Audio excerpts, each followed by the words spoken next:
Assalamu alaikum wa rahmatullahi wa barakatuh, my dear brothers and sisters and viewers of IQRA TV. Welcome to another program of Real Talk that we come to you every week on a Wednesday, interfering with your day-to-day lives, but trying to bring to you people who can inform you about a number of issues, most of them that confront us on a day-to-day basis or concern us or we want to be aware of. So this program is specifically to try and bring forward and in front of your homes and into your homes issues that we all face on a day-to-day lives, and all of us are confronted by, and mainly to try and help our communities to have a better well-being in their society as well. Today is no different. Today I have some very special guests, and we're going to be talking about a very touchy subject in some cases that affects many, many people in this country. And every family, I'm sure, would have been affected. And the term that is what we're talking about today is cancer.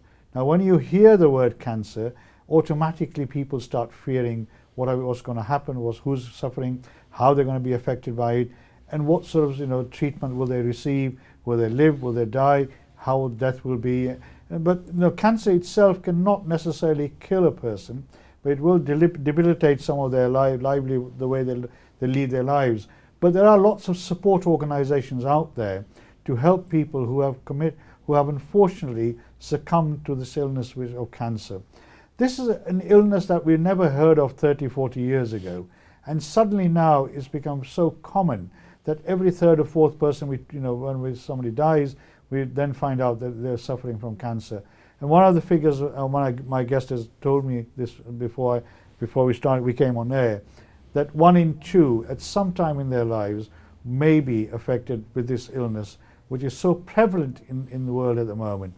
And we, the Asian community, and I mean, yesterday there was a very young lady in Leicester at the age of 28, got married last year, and unfortunately started having cancer, suffered from cancer illness, and we buried her yesterday. May Allah give her the highest place in Jannah, and may Allah give her family the strength to go through these very difficult and challenging times.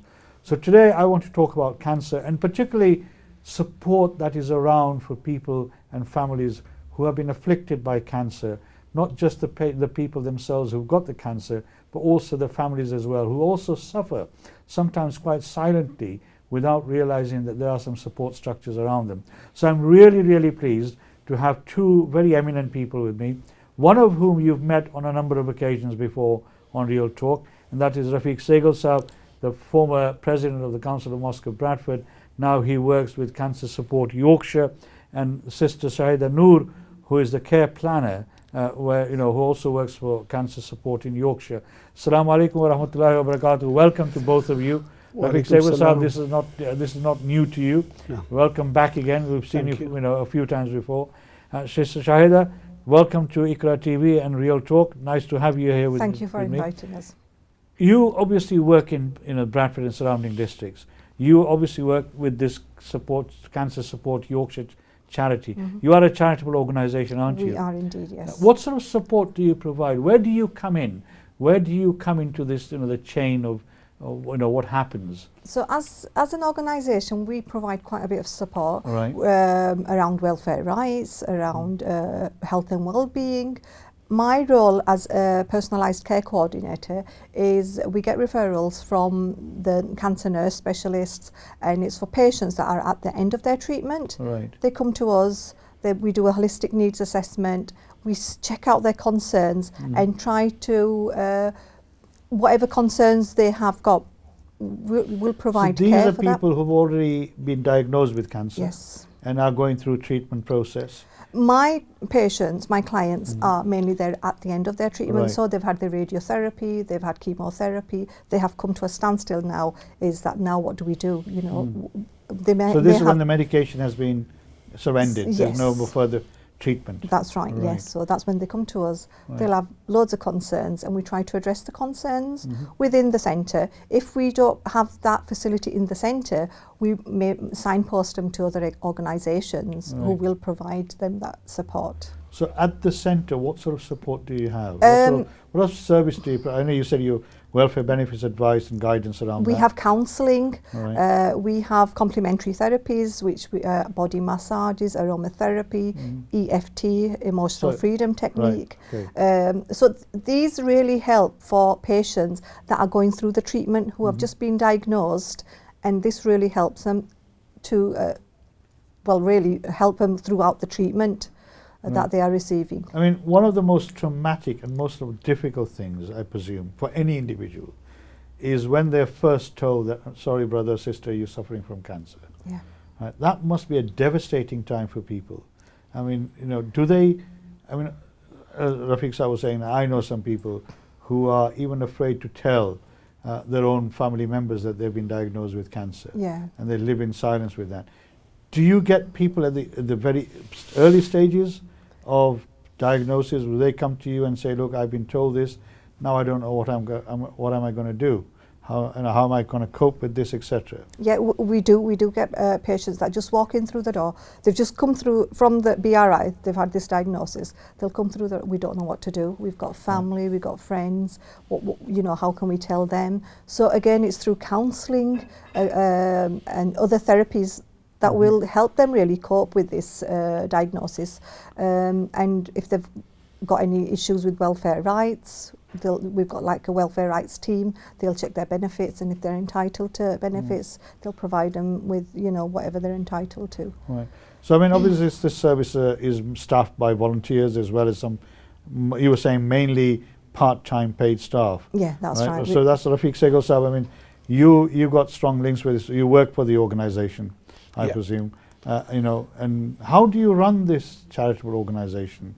Is it through donations, through government support, the NHS trust, or whether it's through purely from donations? What is it? The majority of it is donations and funding from the generosity of the people out there and the businesses. We do get some sort of statutory funding, which is around the 45% mark, 40 to 45. But the other 55% we have to raise through our own donations and through the generosity of people. And I can assure you one thing, that the people in Bradford and in general are really big-hearted and are big givers, because every time we've actually put an appeal out, it's been tremendous. But the only worry and the concern that I've had since I've been here is that the cancer word being a taboo subject. I think first of all we've got to recognize as a community that it's there. You know, we can't shy away from it, we can't hide from it. So really there is help out there, but we've got to be brave enough to stand up and say, you know, and say what the help is out there. We are here to support these people, but that's something that the stigma that's attached to our communities, that, you know, they just don't. Is that just in our community, or is that across all communities?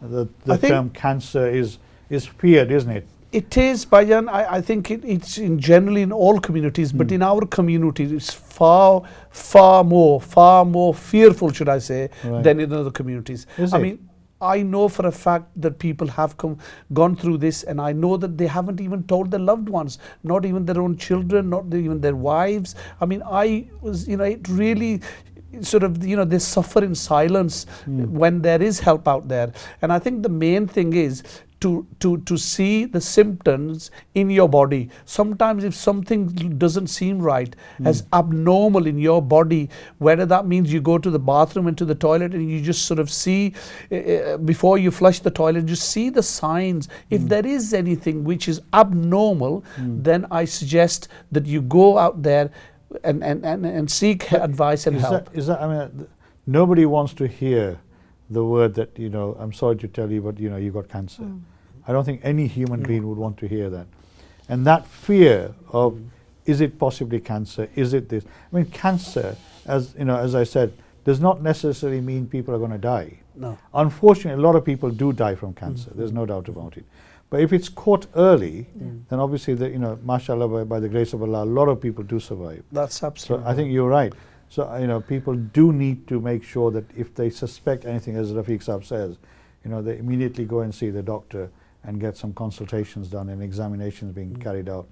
But I mean, in terms of like you say, it's a taboo subject in some circumstances. Mhm. You know, quite a lot of people would be fearful of saying, I don't want to tell people I'm suffering from cancer. But that also happens with other illnesses as well. That's right. So why is it that in our community you feel that there's still this reluctance to actually not only acknowledge? If you look at the non-Muslim community, the Asian community, I mean, I saw a woman today from the non-Asian community, and you could tell she was suffering from cancer. But she was out and about, she was shopping, she had lost all her hair, right? And you know, in the non-Asian community, it seems like, I'm going to fight this and I'm going to live my life. Do we find that mentally we're not prepared to do that? I think in our communities we do sort of, I mean, because of the extended family and extended network that we have, we tend to fear that, I mean, first of all is acknowledging it. The second thing is, even if you were to acknowledge it, then how do we tell other people? Because when you start telling other people, you know, there's a lot of people that would pull things down and really make you feel worse than you are, then try to put you back up. So really, you've got to have the willpower, you've got to have the strength in yourself to say, you know, I'm going to fight. And like you say, you know, I'm going to fight it through, and I need to stand up and get advice and get help whether that's needed. And there are groups and there are people out there that you share these, you know, that have gone through this process, and you share that experience with them, and surely it does help. And we've got a lot of, what I'd request people to do is come in and walk through our doors. We're open whenever we're open during the day, 5 days a week. We'd like people to come in just for a chat, just to look around what we do. Shahida, do you have a cancer sufferers sort of groups? We do So, you indeed, know, where yes. people who are suffering from Support cancer groups, yeah. can come and share their hopes, their fears, their aspirations, etc. Do you have that? We do. We have various Is that groups. bilingual? It's not bilingual, but there is, I mean, if they can bring a family member or a friend to the groups. Again, it's that support that they get from one another, and because they're in the same boat, you know, with the cancer. And there's different types of cancer support groups we've got. Like we've got bowel buddies. Again, that's for bowel cancer. We have head and neck. So different types of groups we have at the centre. Right. We also have like image solutions, like you said, that there was someone walking, you know, with hair. So we have solutions where we can kind of get them to adapt the styles and stuff. So headscarves and things we have on there.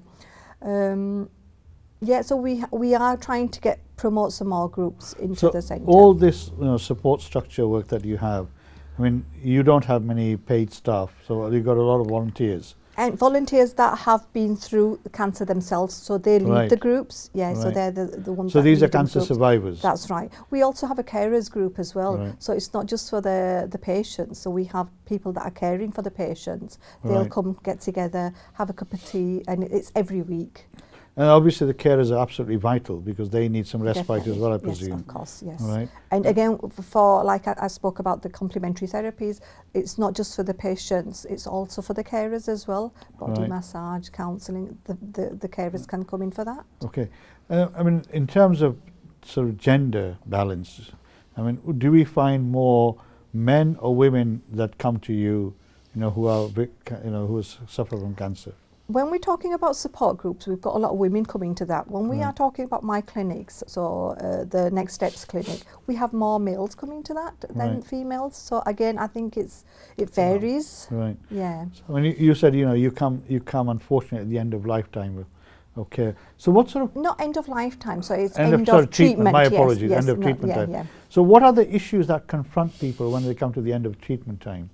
You know, I mean, do they still have the cancer within them, but they're saying, you know, we can't do anything more for you? Uncertainty, really, if the cancer's going to come back. So again, it's just really talking to them, counselling sessions, mainly things like that. They'll have some financial issues, so they've been out without a job, they want to get back into work, so we help them through that. We'll guide them, signpost them into the right direction.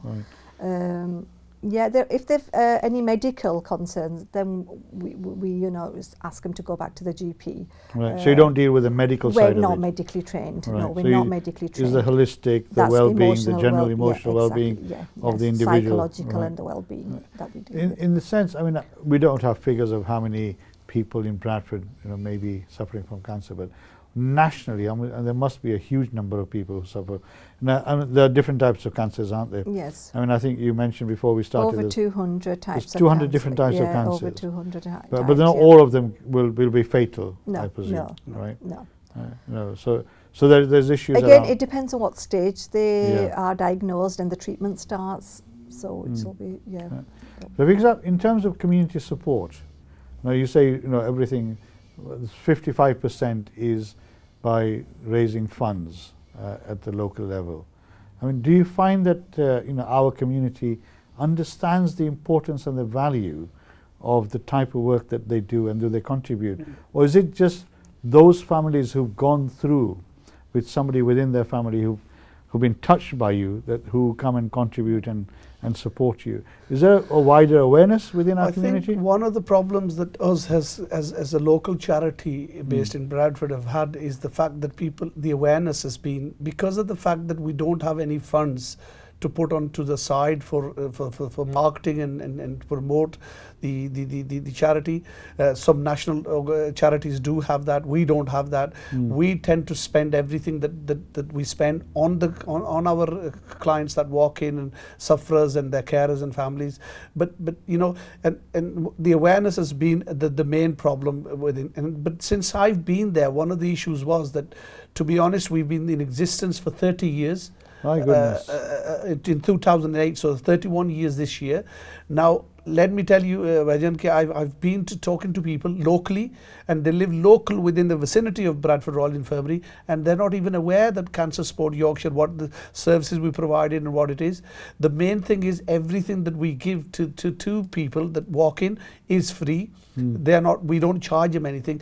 But I do feel that a lot of people, the non-Muslims, have contributed. There's more contribution from the non-Muslims at this moment in time than there is with the Muslim community. And I do understand the fact that we tend to look at the third world countries where their needs are much greater. And I sympathize with that, and that's my feeling as well. But I do feel it's about time that we started sort of concentrating on the local charities, because we are here to live, our families are here, and this is our home. So therefore we do need to contribute whatever way we can, if it's not financially. So in terms of fundraising, you know, you're the lead fundraising person with the organization for this area. What sort of initiatives are you sort of driving forward to try and raise A, awareness, and B, more funds from our Asian Muslim community?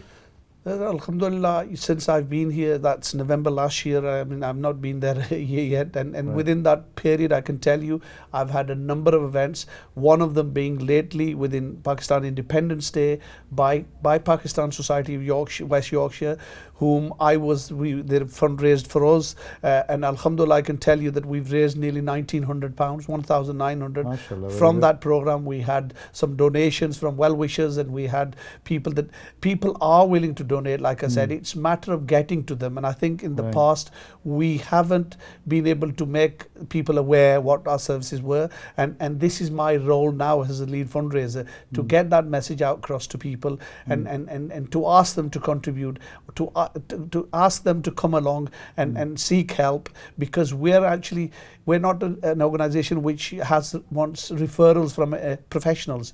We would ask people to walk in and just fill a form in, and that's it. You know, they do not need, it's a drop-in thing. You don't need any referrals from any professionals. You can refer yourself, you can refer a family member, your neighbors could refer you. So it's that kind of thing. You know, there's nothing to stop you just walking into our office on Daisy Bank, just opposite BRI. Just walk in, fill a form in, and everything starts rolling. So you're located by the Bradford Royal Infirmary? That's right. We have 3 centres. One is located just opposite Gate 6, which is the main entrance now, the new entrance, just opposite there in the car park. We're based there. Our other 2 centres are, one is in Skipton, and we also have services from there, and one is between Wakefield and Dewsbury, which is in Osset, in part of Wakefield. So we've got 3 centres, but we are Yorkshire based. We have been there a number of years, and I mean, I didn't realise. I mean, 30 years. Obviously, Even I wasn't aware of the fact that you've been around for 30 years. They were But based inside the hospital first. Right. And this is now where they've just, I think it's been a few years that they've just come out of the hospital Right. and on So sick leave now. is that mainly to try and provide independence, to show that you are a voluntary service outside the NHS structure? Yeah, So that's right, yeah. you are independent. You have no particular axe to grind or particular sort of organisation to promote, etc. I mean, coming to you, I mean, obviously we've been focusing on the Asian community, but I mean, do you have non-Asian people coming in and using your services as well? We have indeed, yes. Right. We have quite a majority of them are the non-Asian. So in terms of care planning, Mhm. I mean, can you just give us an idea of what sort of care planning entails and what it means? If you just give a rough idea of what it means. So somebody who's come, treatment's come to an end, Yeah. they're still living, mashallah, Mhm. subhanallah, Mhm. and then, like you say, they're not sure what's going to happen next to them. Yeah, yeah. So what sort of support structures you put into place for them? So we'll ask them if they want to support any, want to join any support groups within Right. the centre, which they do want to, obviously, associating with patients that have been through that they will need that support. So they do mainly is with support groups, and they might need some complementary therapies. There might be, so again, like with benefits, they might need some of that. So it's just really signposting them to the right place, really. Right. And what about people, access to go to places or come to you? Do you have support for that? We do have volunteer drivers again. Right. We have transports, so they will pick and drop them from their home to either, if they've got an appointment at the hospital, or even to our centre to come to visit maybe a complementary therapy appointments, or even the groups. And all this So is done without any charge to the individual? No charges at all. No Right. charges. No at all. charges whatsoever. No. Subhanallah, that's very And we good. also give them tea and coffee as well. Oh, right. It can't be bad, Well, but I mean, people who are suffering from cancer, obviously, need every support that they can get. Our du'as were with them, for anybody who's suffering from cancer, because I've seen how cancer can devastate people's lives. I've had some very close members of my family and friends who have suffered from cancer, and Allah kisi hareko bachaye. It's an illness that can strike very quickly and can take your loved ones away very quickly as well. I mean, in terms of medical sort of development and experimentations with new drugs, etc. I mean, obviously, do you hear that in terms of new drugs coming online, and do you get involved with any of that sort of stuff? Not at all? really. That's more of That's the more clinical. medical and clinical stuff. Yeah, that's Right. not, no. So you would, no. if somebody comes to you and says, "I've heard, or I've been on Google or whatever it is, and I've seen this thing. Yeah. What is your advice?" Would you give Ask them them advice to see or the not? consultant. So you'd send them to the no consultant. advice, right. no. So you don't get involved we in wouldn't anything. advise that we're not certain about Right, ourselves. okay. Yeah. Yeah, that's fine. In terms of this awareness raising, of the issue, that it is everybody's been touched by it. We don't need to be afraid of it. We have to accept it. And you say some people are shy of even acknowledging that they've got cancer. What do you think? I mean, we're going to be going for a break very shortly. What do you think we need to do on a religious level? In terms of what the mosque and the imams can support you with. Do we have any faith-based support structure for people who suffer from cancer, for example, terminal illnesses, like they do in the Christian community? They have chaplains who go out there and provide, faith-based support. Do you have any of that in place? We don't have that at this moment in time. We are working with them. There is a faith Muslim chaplains based in the hospital at BRI. Right. The problem, Vajan, we have is that, again, would we be open enough, and would we be able to speak to somebody on an illness with a Muslim chaplain? Even speaking to him, he finds that we've got two members, and they find it's not an easy task to talk to people. I'm going to have to come back to you on that, Rafiq Sayyid. I hope so far this is a very touchy subject and something that affects many people. I hope so far you found this program of interest. We're going for a break. Inshallah, we'll come back to you very soon. In the meantime, don't go away. Assalamu alaikum wa rahmatullahi wa barakatuh.